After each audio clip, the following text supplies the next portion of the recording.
नमस्ते दोस्तों, रहस्यमय ज्ञान चैनल में आपका स्वागत है। दोस्तों, नागराज सर्पों के राजा की एक रहस्यमयी कहानी है। पृथ्वी के भूगर्भ में जीवों की बहुत बड़ी दुनिया बसती है, जहाँ कई तरह के अनेकों जीव जंतु रहते हैं। उन्हीं में से एक प्रजाति सांपों की भी है, जो धरती के अंदर अपना साम्राज्य बसा चुकी है। एक भयानक जंगल था, जिसके बीचों बीच में एक नदी के किनारे एक पहाड़ था, और उसी पहाड़ में नागराज रहता था, जो सांपों का राजा था।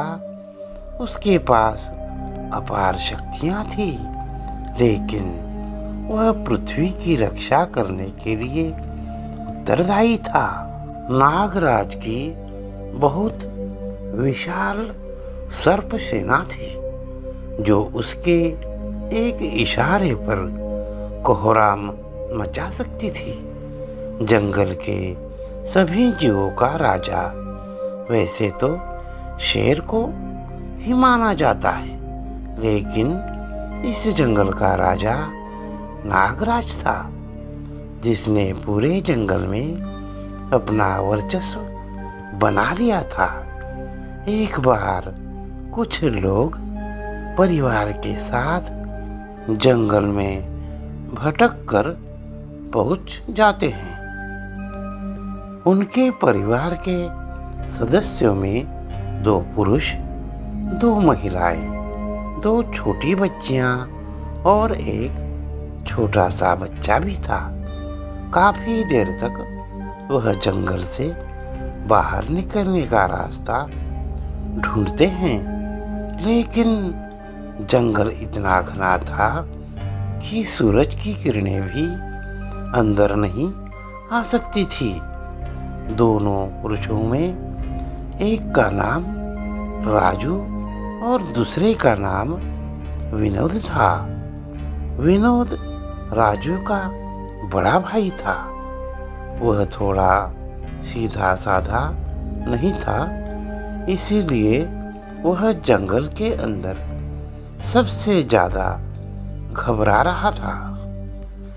परिवार के सभी सदस्य विनोद को समझाते थे और दिलासा देते हुए कहते थे कि आप चिंता मत करो, हम कुछ न कुछ रास्ता जरूर निकालेंगे। राजू थोड़ा हिम्मती था, वह सभी को लेकर आगे बढ़ने लगता है। बच्चे छोटे होते हैं, इसीलिए उन्हें गोद में लेकर आगे बढ़ते हैं। सबसे छोटा बच्चा सिर्फ 5 साल का था। उसे जंगल में मजा आ रहा था। वह उसे ऊंचे पेड़ पौधे को देखकर बहुत खुश होता था। काफी दूर चलने के बाद राजू को एक विशाल पहाड़ नजर आता है। वह अपने परिवार से कहता है, जल्दी चलो, हमें उस पहाड़ के ऊपर चलना होगा, तभी हमें सही दिशा का पता चलेगा। सभी चलते चलते थक चुके थे। पहाड़ के किनारे एक नदी बह रही थी, जिसे देखते ही सभी पानी पीने के लिए दौड़ लगा देते हैं। नदी के पास पहुंचते ही सभी पानी पीने लगे। नदी की धारा सामान्य थी, इसलिए नदी को पार करना आसान था। विनोद और राजू अपने पूरे परिवार को नदी पार करवा देते हैं, लेकिन अचानक राजू चिल्लाकर पूछता है, हमारा मुन्ना छोटा बेटा कहाँ है? दरअसल जल्दबाजी में नदी पार करने के चक्कर में छोटे बच्चे की तरफ किसी का ध्यान नहीं गया था और वह बच्चा तितलियों का पीछा करते हुए जंगल के अंदर चला गया। विनोद और राजू औरतों और बच्चियों को उसी पहाड़ के किनारे बैठाकर दोबारा नदी पार करके जंगल की तरफ आते हैं और जोर जोर से अपने बच्चे को पुकारने लगते हैं।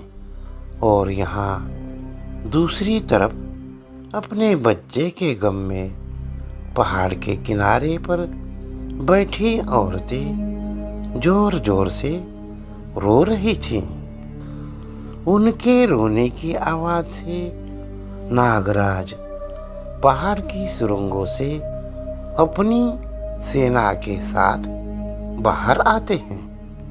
पहाड़ के हर हिस्से में कई सांप बैठे होते हैं और इन्हीं के बीच में नागराज धीरे धीरे औरतों की तरफ बढ़ता जा रहा था।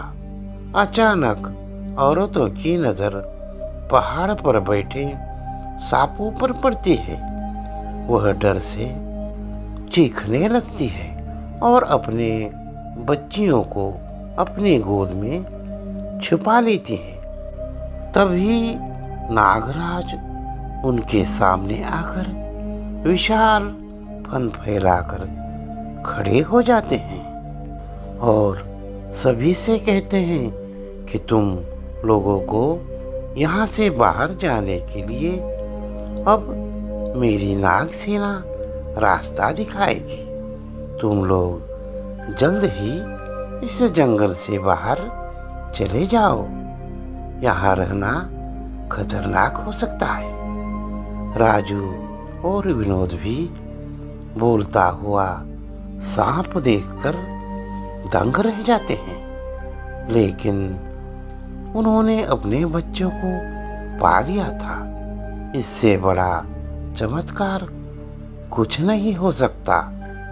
इसलिए वह नागराज को देव रूप मान लेते हैं और अपने परिवार के साथ जंगल से सांपों के पीछे पीछे चल देते हैं। कुछ ही दूर उन्हें एक सुरंग दिखाई देती है। सांप वहीं जाकर रुक जाते हैं और उन्हें जाने का इशारा करते हैं।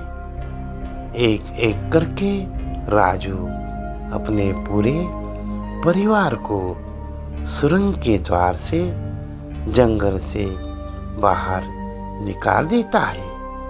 नागराज इस परिवार के लिए किसी फरिश्ते से कम नहीं थे, जिन्होंने इन्हें इनका खोया हुआ अनमोल उपहार दे दिया और इसी में चमत्कार के साथ यह कहानी समाप्त हो जाती है।